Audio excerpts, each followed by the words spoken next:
Hello, hello! Welcome to our digital presentation. Instead of presenting directly in the classroom, we decide to create a record presentations for our own homes. So we make to the learning experience a little different and more engaging. First of all, let me introduce our group. My name is Zakia Marani and my partner is Gita. So we would like to discuss about national language and language planning. Through this presentation, we will take turns of explanations. So I will be responsible for case study Paraguay, and my friends Zakia Maharani will explain about Norway first. We hope these presentations will help you to understanding the topic and provide useful insight. So without further ado, the first presenter is by me. So the first slide, we have case study Paraguay, national language Guarani. Spoken by more than 90% of the populations, it is an indigenous language with rich grammar and extensive vocabulary. Serve as a symbol of culture, identity, and national pride. Official language, Spanish. Spoken by less than 60% of the population, used in government administrations, legal affairs, and formal educations. Stable dialectia. Guarani used for social relations, emotional expressions, and culture activities.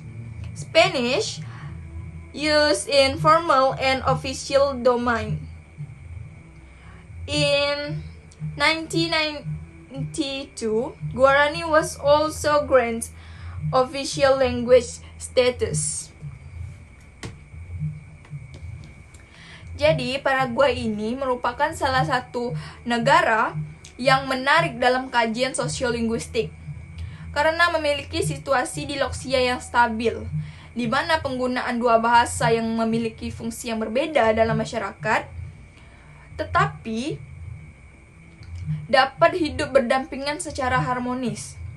Pertama ada national language. National language-nya yaitu Guarani. Guarani ini bahasa aslinya berasal dari masyarakat pribumi Amerika Selatan. Karakteristiknya digunakan oleh 90% dari penduduk Paraguay. Memiliki tata bahasa yang kaya dan kosakata yang sangat luas. Tidak hanya digunakan oleh masyarakat pribumi, tetapi juga digunakan berbagai kelompok etnis di Paraguay. Adapun fungsi Guarani yaitu berperan sebagai simbol identitas budaya, lambang kebanggaan nasional, serta sarana komunikasi sehari-hari dalam keluarga dan komunitas.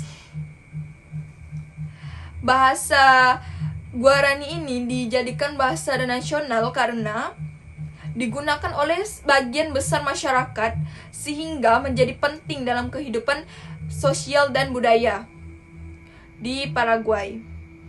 Kedua yaitu ada official language atau bahasa resmi.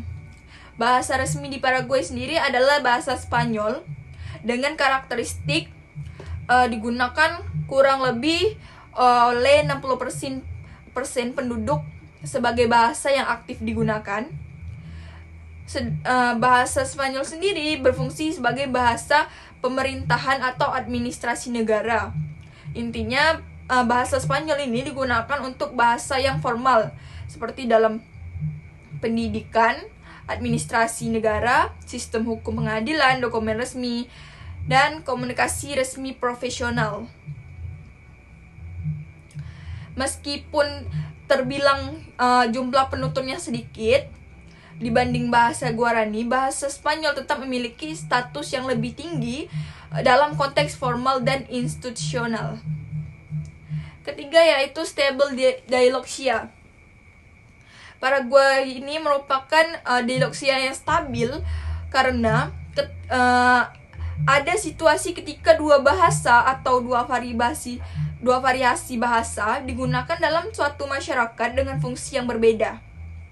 Pembagiannya terbagi menjadi dua, yaitu pertama Guarani, digunakan dalam hubungan sosial sehari-hari, percakapan dalam keluarga dan teman-teman, ekspresi dan emosi perasaan, serta kegiatan budaya dan tradisional.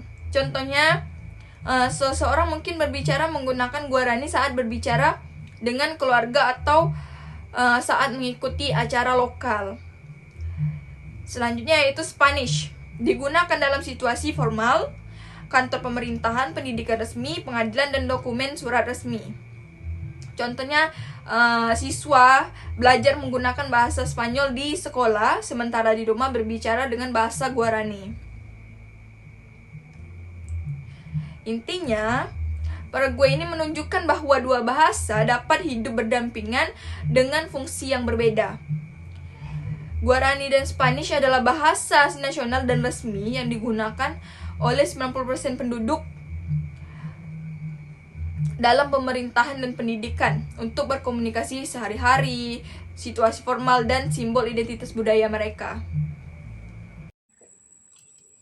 Because I cannot show to you my slide in my laptop, so I try to still give you explanation clearly. And then, okay, case study, Norway, part 1. Under Danish rule for 400 years, Danish become official two standard developed, Bokmål and Nyosok. Kasus pertama ini yaitu menjelaskan latar belakang sejarah bahasa di Norwegia setelah berada di bawah kekuasaan Denmark selama 400 tahun. Nah, selama masa itu bahasa Denmark menjadi bahasa resmi yang akhirnya memunculkan dua standar bahasa. Yang pertama adalah Bokmål and Nyosok. Correct me if I wrong with my pronunciation. Alright, so Bokmål adalah bahasa Denmark standar yang digunakan di daerah perkotaan dan digunakan oleh kalangan orang-orang yang berpendidikan tinggi. Sedangkan Nyosok adalah bahasa yang digunakan oleh masyarakat di pedesaan dan diciptakan oleh ahli bahasa bernama Ivar Eisen untuk mencerminkan identitas asli warga Norwegia. Nah, kedua variasi bahasa tersebut sama-sama diakui dan resmi oleh negara. Alright, so let's move to the next slide. Study Norway Part 2. Studi kasus Norwegia bagian 2. In 1995, both varieties declared equal. In 1929,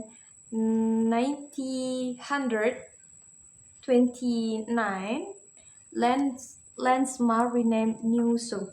Nah, jadi di tahun 1885, dua varietas bahasa tadi, Bokmål dan Nyosok itu diakui negara sebagai bahasa yang setara.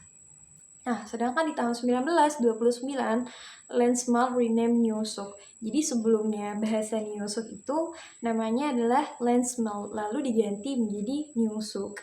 Attempt to annihilate failed due to political difference.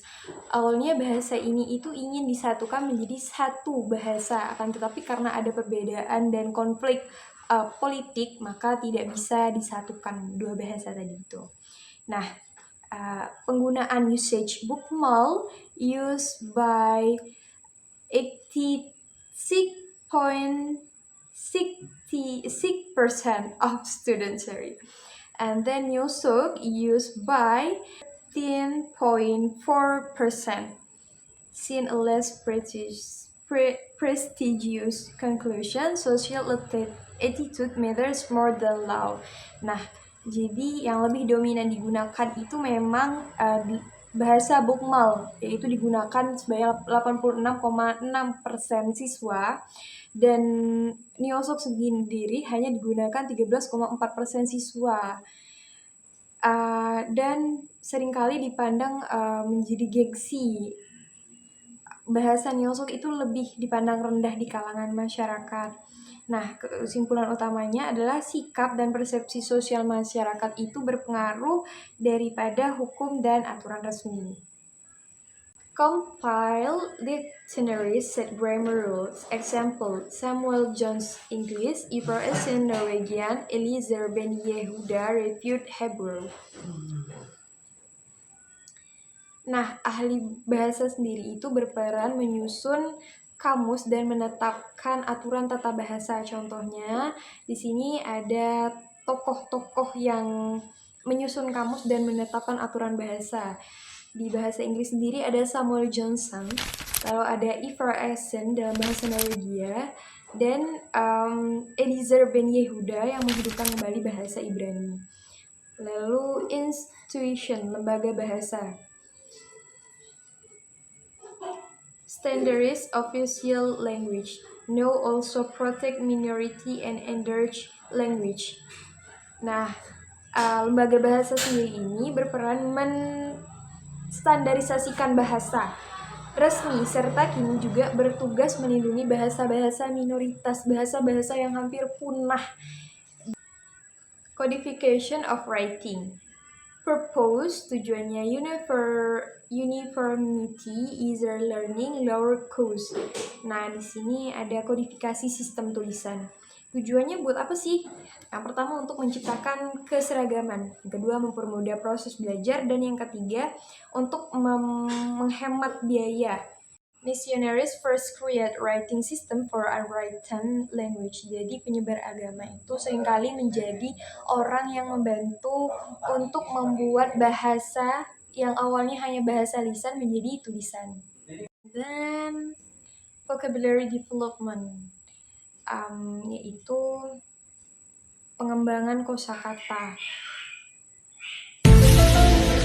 Challenge create term for modern files 3 ways.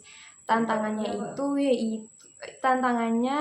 yaitu menciptakan istilah-istilah baru untuk bidang modern seperti sains dan teknologi, karena seperti yang kita tahu bahwa bahasa itu sebelumnya tidak ada kosakatanya, lalu saat ini muncul kosakata baru. Nah, itulah dia vocabulary development. Nah, ada 3 cara yang digunakan. First, use native words, yaitu menggunakan kata asli daerah. And then borrow and adapt foreign word, meminjam dan menyesuaikan kata asing. Jadi kurang lebih menggabungkan seperti itu. And then create new word, lalu membuat kosakata baru.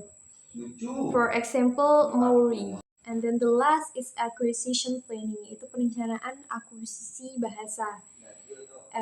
The goal is, tujuannya adalah increase number of speaker and usage. Tujuannya adalah meningkatkan jumlah penutur bahasa dan penggunaan bahasa tersebut dalam kehidupan masyarakat sehari-hari. Also called language in education planning, juga disebut perencanaan bahasa dalam pendidikan, karena banyak dilakukan dalam sistem pendidikan. The activities plan teaching programs and materials, merencanakan program pembelajaran dan bahan ajar bahasa seperti kurikulum, buku pelajaran, media pembelajaran, dan metode pembelajaran sendiri. So, yeah, thank you for watching our digital presentation, and thank you to accompany me and hear my explanation. See you in my next video. Bye bye.